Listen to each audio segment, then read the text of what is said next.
you're raised in the system, your whole life. Maybe you got molested, maybe you got abused. And so you've been in and out of jail. You've struggled with addictions because most of it's not nature, it's nurture. Yeah. I know we want to nature all that mess in people, but normally it's nurture. Yeah. And at 70, someone informs you that you're not an orphan, right? That you've always had a father who, by the way, has been seeking for you. Yeah. And not only that, but he's got enough wealth. Yeah. I mean, his riches that he's to take care of you and your children, your children's children. And you've had millions of dollars in the bank. You've had a wealthy father, but you never knew it. And so you live your whole life. Something was true of you that never became true to you. Yeah. And so you live alienated, you live separated. Of course, we know that's all in our mind, but you didn't know it. I use the example of the Emancipation Proclamation. Yeah. Lincoln gets up and he makes a declaration from Washington that slavery is now illegal. In other words, there's no more slavery. Right. Doesn't mean that people aren't experiencing slavery or racism. Correct. Right. I mean, objectively, slavery now was done away with. I mean, when Jesus said it is finished, all of our slavery to sin, all of our slavery to our old ideas and messes was dealt with at that time. Right. But yet, when I did a study on it, people stayed slaves, some up to 40 years later. Right. And they found out three main reasons why. Number one, nobody told them. Right. Yeah.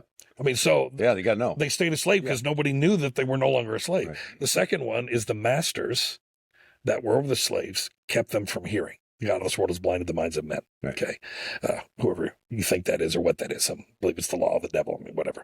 And that's not the point. I don't want to go down that rabbit trail. That's another podcast. That's right.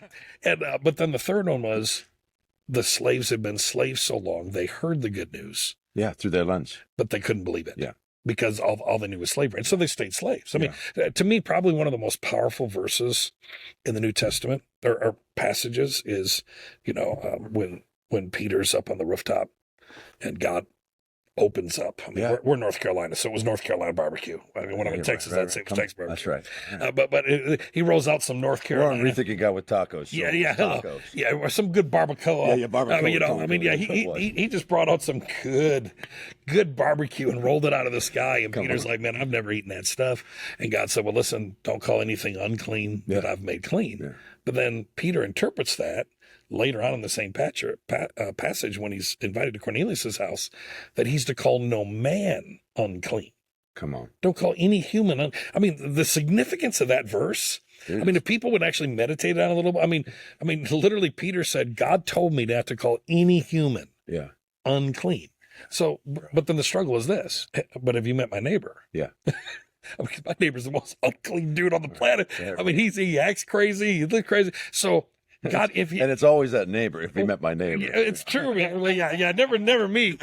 But it's one of those things. Like, but wait a minute. If God tells us to not view any human as unclean, then why do so many people live unclean? Yeah, it's because no one told them they were clean. No one showed them they were unclean, so they think they're unclean. And as a man thinks, so is he. And it's not until the announcement and you experience it.